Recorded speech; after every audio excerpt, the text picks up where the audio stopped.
Hi, this is Jack Stanley, and I wanted to talk about this whole new notion of having a new constitutional convention. Interesting stuff. I mean, if you take a look at what's going on, there's a lot of individuals pushing to reopen a new convention to create a new constitution, or at least amend the one that exists. And this comes with warnings, and I want to go over some stuff here because I can see a few flies in the ointment here. First off, this country was founded and created because of what they believed an oppressive government. They believed they were not getting representation from the mother country, yet they were paying taxes. Now, I can see relationships with today, with the fact of you have lots of individuals who are undocumented in this country, who, according to our Constitution, have no rights. But according to certain advocacy groups, they should have rights. That's a very gray area, okay? And that's something I would like to address a little later, but right now I want to go to the reasons why there was a convention at all. Why do we have a constitution? Now, there's a lot of things. First off, we had our revolution, which was a secession from the British government. It wasn't exactly a revolution.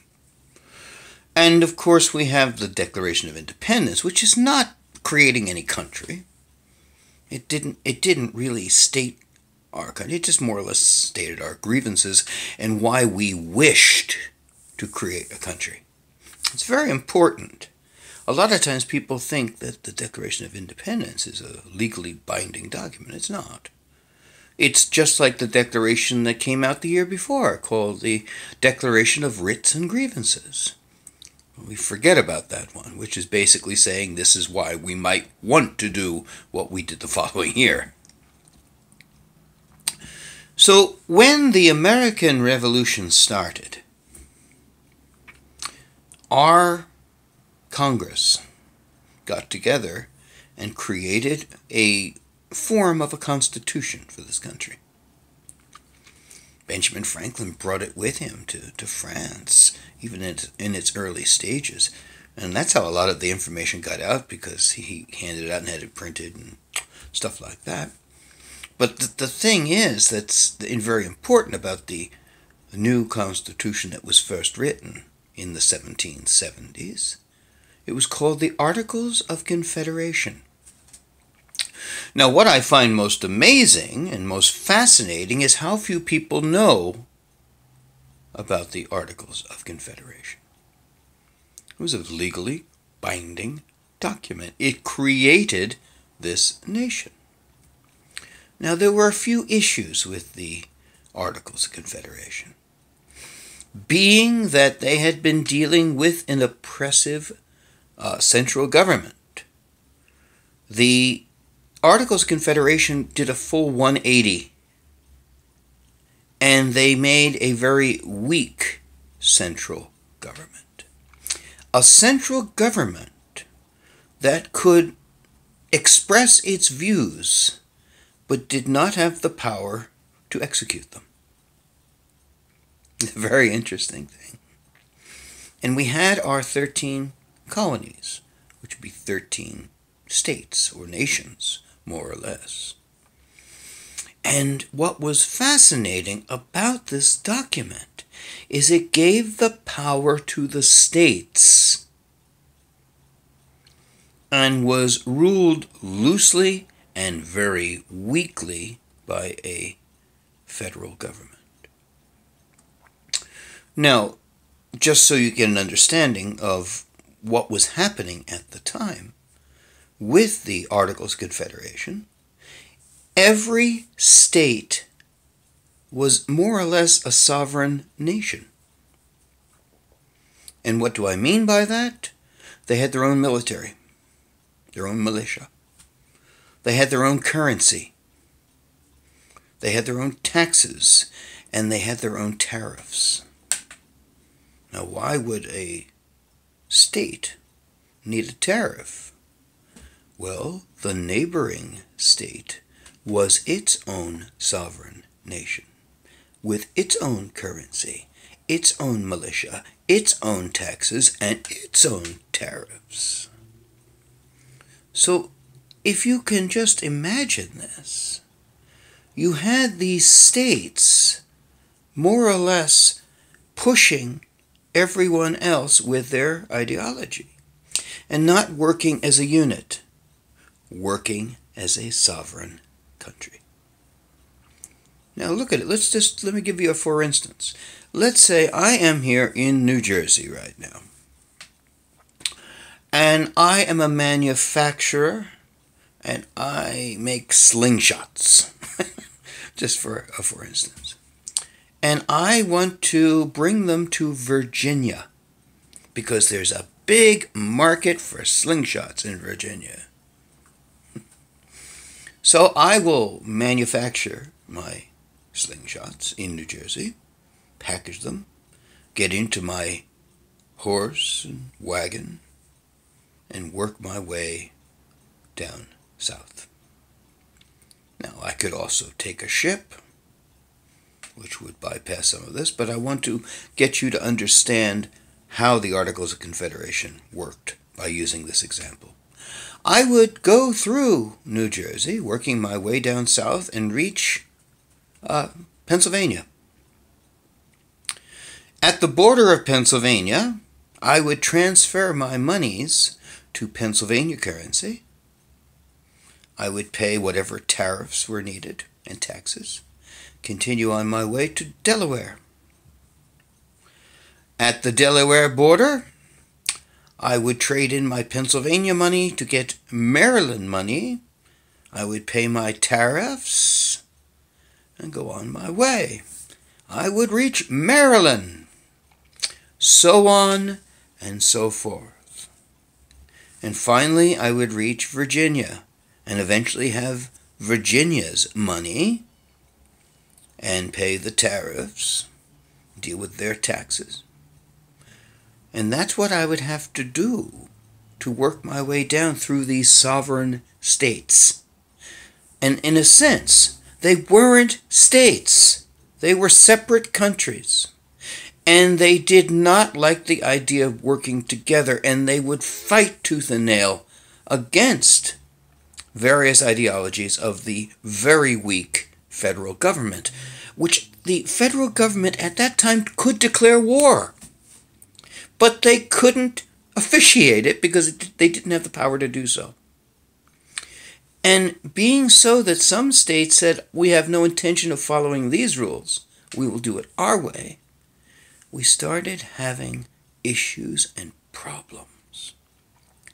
And some of the smaller states that were being bullied by the bigger ones used their borders as having excessive tariffs, saying, you want to come through here? Going to have to pay. And other states took advantage of others. And there were threats of, if you keep this up, we'll bring our military over and deal with you. So this started turning into a massive crisis because we didn't have a country per se. We had 13 individual nations that agreed in many aspects, but disagreed in just as many.